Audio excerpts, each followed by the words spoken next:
Hello, this is Dr. Anthony Festmeyer, and in this video we're going to learn the basic difference between three types of chords: major triads, minor triads, and power chords. Let's start by examining three notes based off of C: C, E, and G.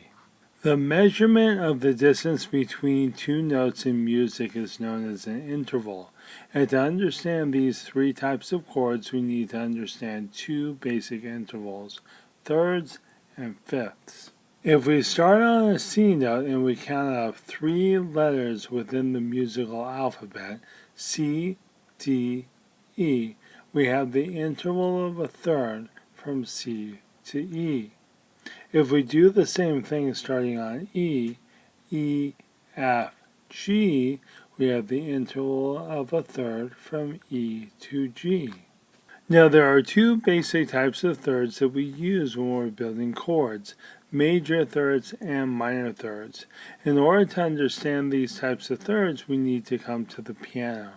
A major third is 4 half steps. So if we start here on C, which is the first note that we have notated here, and we go up 1 half step, 2 half steps, 3 half steps, 4 half steps, we end up on E. So C to E is 4 half steps, or a major third. For a minor third, we would need 3 half steps.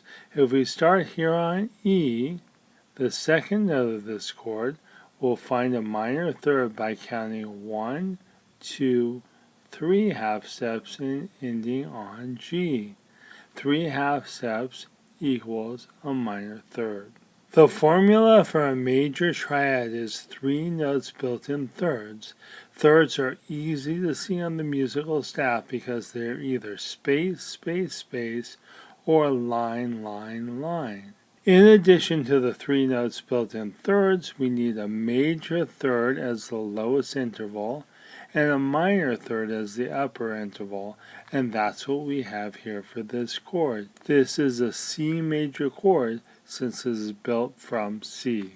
Next, we'll write out a minor triad. A minor triad has the formula of minor third as the lowest third and major third as the upper third. Let's start by stacking thirds from C, space, space, space. Here we have C, E, G, and we already know that this is a C major triad. To make it a C minor triad, we need to start with a minor third. If I start here on C and count 3 half steps, 1, 2, 3, I still want to call this note E, so I'm going to say E flat. Next, I want a major third, so if I start on the E flat note and count 4 half steps, 1, 2, 3, 4, I end up on G. That's what I already have. So this is now a C minor triad with a formula of minor third, major third. Here is the sound of a major triad. And here is the sound of a minor triad. Often a major triad is described as sounding bright, and a minor triad is described as sounding dark. The final interval to discuss is the interval of a fifth. If we start on C and count up through the musical alphabet C, D, E, F, G, we have the interval of a fifth from C to G. If we examine the C major triad, we see that that interval is present, C to G. If we examine the C minor triad, we have the same interval, C to G. Each note of a triad has a special name. The bottom note of the triad is known as the root.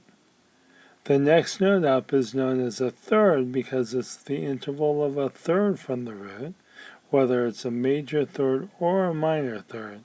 And the upper note is known as the fifth because it is a fifth away from the root. In the case of both the major and the minor triad, the fifth is what we call a perfect fifth from the root. Now, if we remove the third from either a major triad or a minor triad, All we're left with is the root and the fifth, and these are the two notes for a power chord. Since a power chord only has the root and the fifth, it is an ambiguous type of chord that can be used in the place of either a major triad or a minor triad. Since this power chord is only a fifth and is based off of C, we'll call it C5. A power chord is a common chord in rock and related musical styles. Here's the sound of a power chord.